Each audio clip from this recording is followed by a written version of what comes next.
Family के exactly वो behaviours होते हैं जो किसी पेशेंट के एडिक्शन में होते हैं। वुड यू बी कि पेशेंट के जो जो साइन एंड सिम्टम्स होते हैं, जैसे पेशेंट डिनाइल में होता है, फैमिली भी डिनाइल में होती है।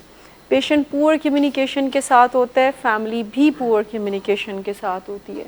पेशेंट सेल्फ केयर को निगलेक्ट किए हुए होता है, सोने का पता नहीं, जागने का पता नहीं, खाने का पता नहीं, फैमिली भी वो कर रही होती है। पेशेंट कंट्रोल करना चाह रहा होता है, पेशेंट अपनी ड्रग को भी कंट्रोल करना चाह रहा होता है और ख़ुद से झूठ बोलकर कहीं ना कहीं पे उसको कंट्रोल कर भी लेता है। I am using the word खुद से झूठ बोलकर कहीं ना कहीं पर उसको लग रहा होता है कि मैंने अपने ड्रग को कंट्रोल किया हुआ है। अच्छा, फैमिली किसको कंट्रोल कर रही होती है? पेशेंट के केमिकल को, पेशेंट को नहीं, पेशेंट के केमिकल को उनको लगता है कि दे कैन कंट्रोल। अगर ये ज़रा थोड़े हम और सख्त हो जाएं, पैसे ना दें, अगर हम इनको ज़रा ऐसे लफ्ज़ बोलें जो बुरे हों, या हर चीज़ प्रोवाइड करके, हर चीज़ पेशेंट की, फैमिली का भी हर बिहेवियर पेशेंट के केमिकल को कंट्रोल करने की तरफ ड्राइव कर रहा होता है। कि पेशेंट और फैमिली दोनों एक ही प्रोजेक्ट पे काम कर रहे हैं। पेशेंट कभी उसमें विलिंगनेस के साथ काम करता है, कभी नहीं करता, लेकिन फैमिली दिन रात एक करके एक ही एजेंडा पर काम कर रही होती है कि इसकी ज़िंदगी से इस ड्रग को कैसे ख़त्म किया जाए।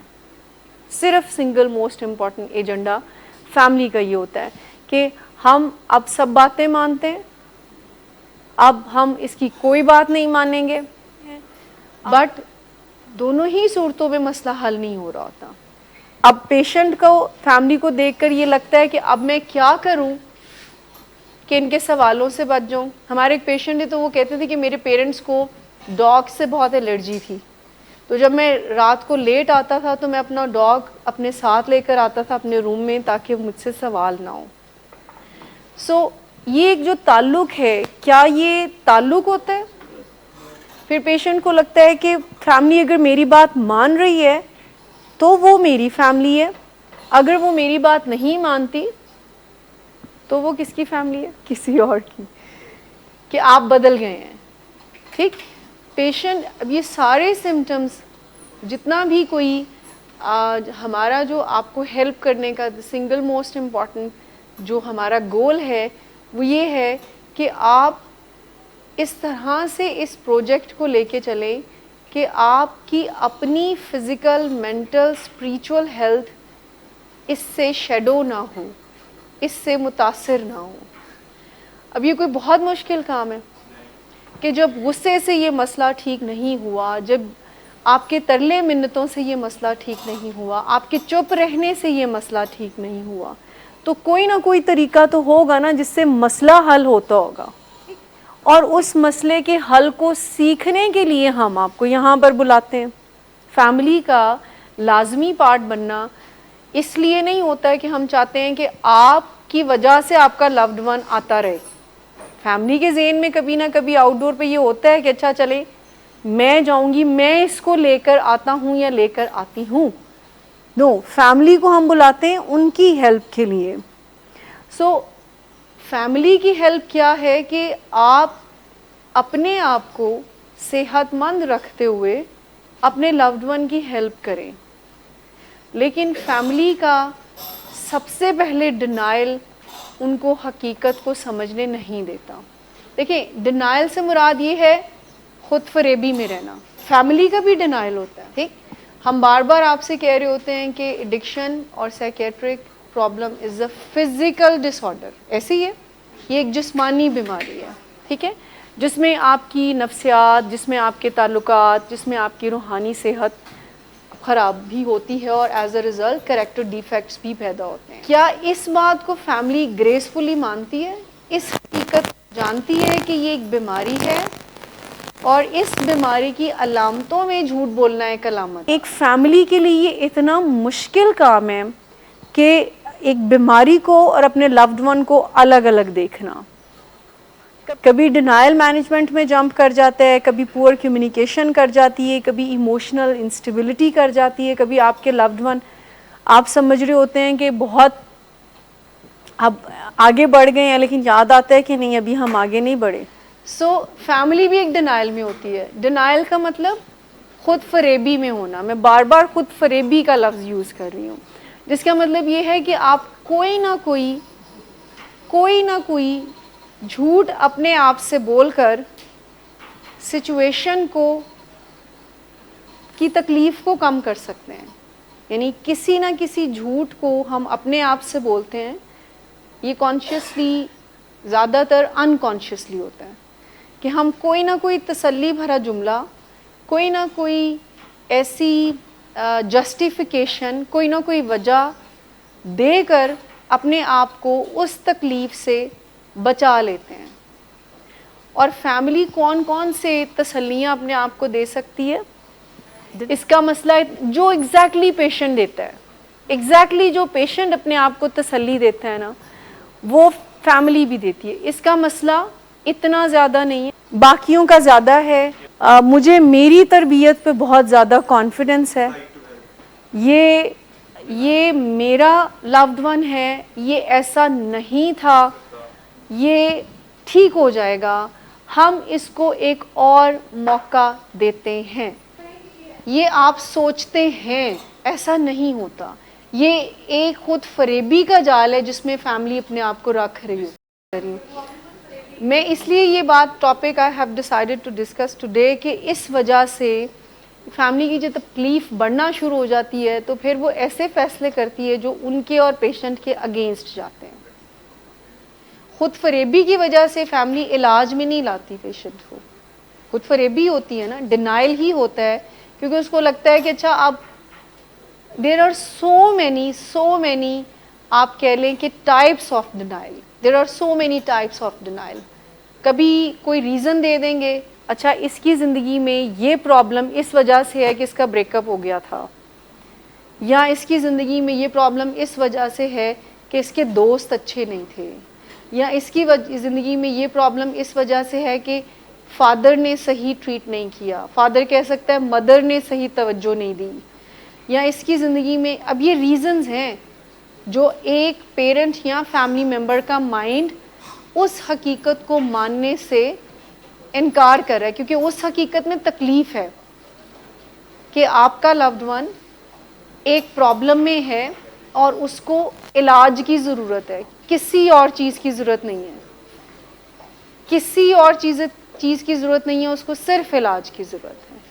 लेकिन आपके जज्बात जब आप शुरू में आते हैं तो फैमिली बड़ी तकलीफ़ में होती है, और उस तकलीफ़ को कम करने के लिए वो समहाउ दिल पे पत्थर रख कर बहुत मुसीबतों से जब फैमिली ट्रीटमेंट में लेकर आती है, तो ये कोई इजी फ़ैसला नहीं होता उनके लिए, ये बहुत मुश्किल फ़ैसला होता है, उनको बहुत कुछ सोचना पड़ता है।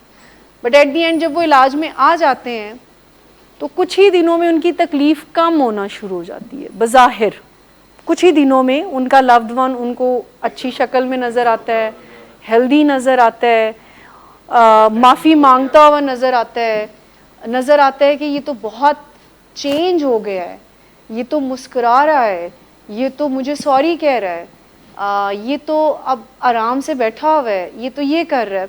तो तकलीफ़ मेमोरी ड्रम में नीचे जाना शुरू हो जाती है।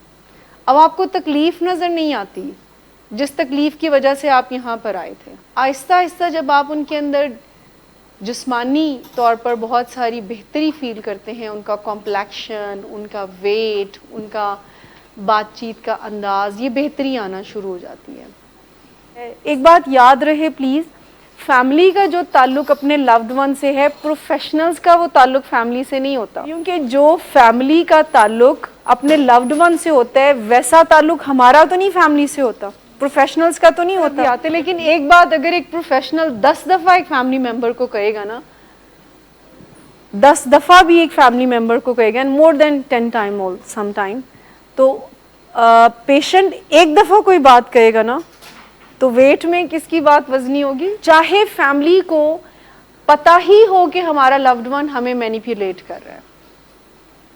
दोबारा कहती हूँ कि चाहे फैमिली को पता हो कि ये मैनिपुलेट कर रहा है, फिर भी उसकी बात का वजन ज्यादा होता है। This is the basic reason कि पहले हमें पता ही नहीं है कि इमोशनल हेल्थ कहते किसको है। देखिए, इमोशनल करेज एक कॉन्सेप्ट है जिसका मतलब ये है कि you are preparing yourself to face your emotions courageously. कुछ भी, जैसे आपको अपने लव्ड वन से बात करते हुए डर लगता है तो fear is the emotion, I will prepare myself to face it courageously. Avoid ना करूं कि मुझे बात करनी है और मुझे पहले आइडेंटिफाई करना है कि मुझे क्या प्रॉब्लम आती है। जैसे परसों के सेशन में डॉक्टर साहब कह रहे थे कि मसला क्या लगता है कि क्या वो नाराज हो जाएगा या आप गुस्से में आ जाएंगे। So where is the problem, in fact you have to identify. आप गुस्से में आ जाएंगे समटाइम, या आपको लगता है कि वो बुरा मान जाएगा। Nowadays we have a bit difficulty intervention writing में। बहुत सारी फैमिलीज को ये लगता है कि अगर हम इंटरवेंशन लिखेंगे तो वो शर्मिंदा हो जाएगा, उसकी बेइज्जती हो जाएगी, वो तो और ज़्यादा नाराज़ हो जाएगा, वो तो और फिर नशे करना शुरू कर देगा। तो या फिर इस बात को बताने की बजाय वो कहते हैं हमें कुछ याद ही नहीं है। फैमिलीज समटाइम ये भी कहती है कि हमें याद ही नहीं है। सो वो जो एक इमोशनल कनेक्शन है आपका और आपके लव्ड वन का, क्या ये स्ट्रेंथ बन सकता है? देखिए, एक बुक है feel the fear and do it anyway, उसमें बताया जाता है कि फियर को आप एक पावरफुल इमोशन कैसे बना सकते हैं। इंटरवेंशन का जो पर्पस है ना, वो आपके अंदर इनसाइट डेवलपमेंट का है कि आपकी इनसाइट डेवलप हो डिनाइल ब्रेक होकर। क्योंकि जब डिनाइल ब्रेक होता है कि आपका लेंस नशों से इतने नुकसानात को नहीं समझ रहा कि उसने इतने नुकसानात किए हैं, ठीक है ना, आपको एक बहुत ही रिस्पेक्टफुल वे में ये बताती है आपकी फैमिली। मकसद ये नहीं होता कि आपकी रिस्पेक्ट को कोई वायलेट करना हो, मकसद ये होता है कि आप जो वो बातें ही प्रेजेंट करवाते हैं जिनका प्योरली नशे की बीमारी या मूड डिसऑर्डर की बीमारी से ताल्लुक होता है। लेकिन अगर फैमिली ये समझ ले, जो मैं बात जहाँ से शुरू की थी, कि फैमिली अपनी इमोशंस को इन्वॉल्व कर ले और वो ये समझें कि इनको बुरा ना फील करवाना कोई हमारे बस में है। एक्चुअली में तो यही है ना कि जब इंटरवेंशन लिखेंगे तो वो बुरा फील करेंगे और हम नहीं चाहते वो बुरा फील करें, तो हम इंटरवेंशन लिखते ही नहीं हैं।